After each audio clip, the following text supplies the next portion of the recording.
Next problem, we have the management of a computer shop charges 30 pesos per hour for the first 3 hours. There is an additional charge of 20 pesos if the user exceeds 3 hours. What function best describes the problem? So for this one, we have to identify the pairwise function that we will use for this given problem or given this problem. So let's say f of x ulit and then equal to, una, ang sabi, charges 30 pesos per hour for the first 3 hours. So 30 pesos per hour. So ibig sabihin, 30 multiplied by x, wherein x is the number of hours that that will be parang number of hours na gumagamit ka ng computer. If x daw is first 3 hours, so less than or equal to 3.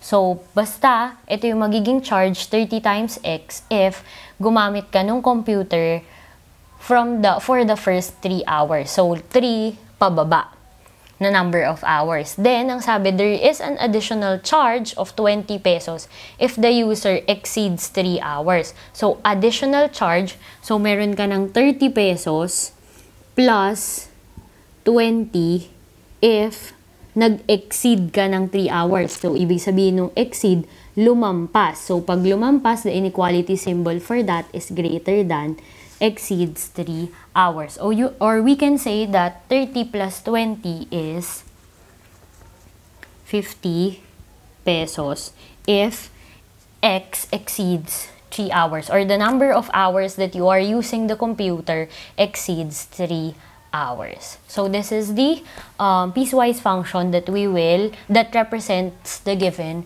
problem. And then let's say we have a question here na how much will they pay if they use the computer for 1.5 hours and 5 hours. So if x is equal to 1.5 hours, saan nagfo-fall yung x value na 1.5 hours? Is it greater than 3 or less than or equal to 3?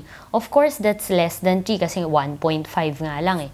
So, we have to use 30 times x, the function 30 times x for us to be able to get how much will that person pay if he uses the computer for 1.5 hours. So, f of 1.5 is equal to 30x.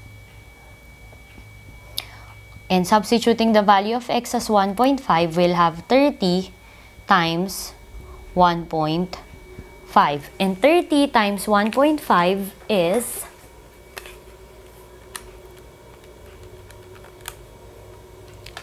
45 pesos. So if you will use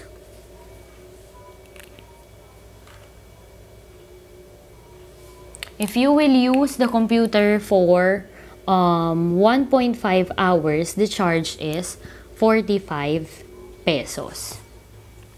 And what if you will use the computer for 5 hours? So for 5 hours, greater than 3.